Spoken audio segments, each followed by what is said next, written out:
Montel Williams. I'm friends with Curtis Jokes Jr. We met at a younger age growing up in, the neighborhood. I grew up in pretty much every bad neighborhood there is, from Watts to Los Angeles to Long Beach. I went to Dominguez High School in Compton, California, and I played for the #1 basketball team in the nation.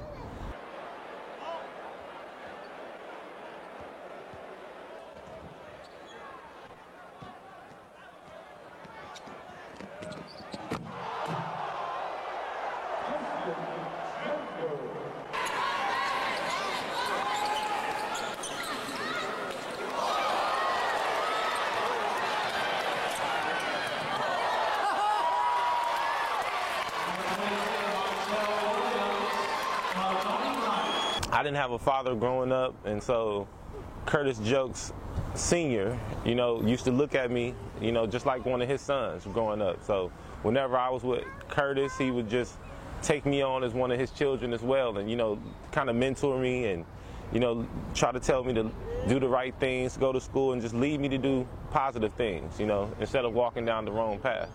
It was kind of hard for me because it was like I didn't have anybody pushing me or have anybody that was taking me to my practices, showing up for my games, leading me to the next step after that, to college. But I just figured if I worked hard and I was better than everybody, that, it would pay off. And I just knew, deep down in my heart, I wanted to play professional basketball. So I was around other friends, that, was supposed to do good things growing up and led down the wrong path. Some of them are in jail now, some of them are dead, due to choices they made. Me personally, I kind of got around all that, and I just decided to do what I felt was good for me. I grew up with my grandmother, and she always installed in me, to believe in yourself, believe in God, and, be your own person. So, people respected me for that, that I was an individual and I didn't want to do some of the things that they did, that I learned from my own mistakes. I learned from watching other people's mistakes. And later on, after Glenville State University, I went to play pro basketball in Sweden. My hopes were to go to the NBA, but overseas is the second best step, and it's professional, and I still get paid to do something that I like to do.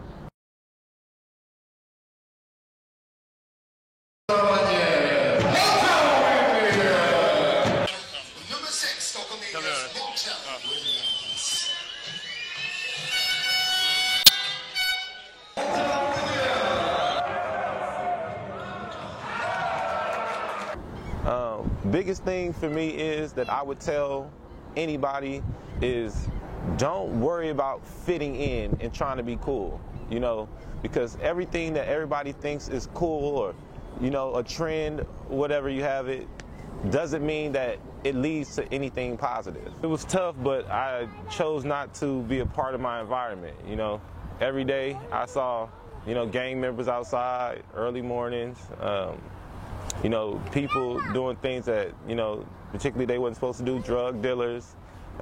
Waking up seeing people killed in the morning due to them not being able to get out of this lifestyle that society tells us we have to live. This whole glitz, glamour, Hollywood type of thing, and people tend not to be themselves. Be yourself, follow your goals, and go hard at those goals and be as successful as you can, and then later on, that success that you have from the hard work that you put in while everybody else is being cool, then you'll become cool to them, because it's now you're in a position to do the things that you need to do in life. So waste your time being good is what I say. Don't waste your time or money doing something that is not going to better your life. Waste your time being good.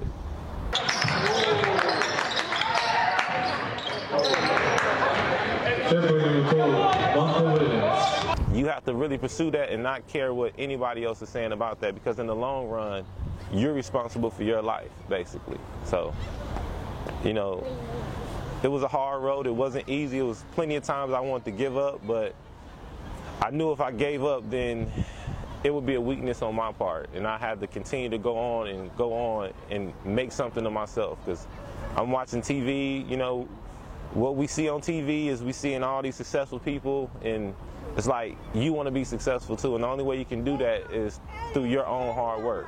And so that's what I did.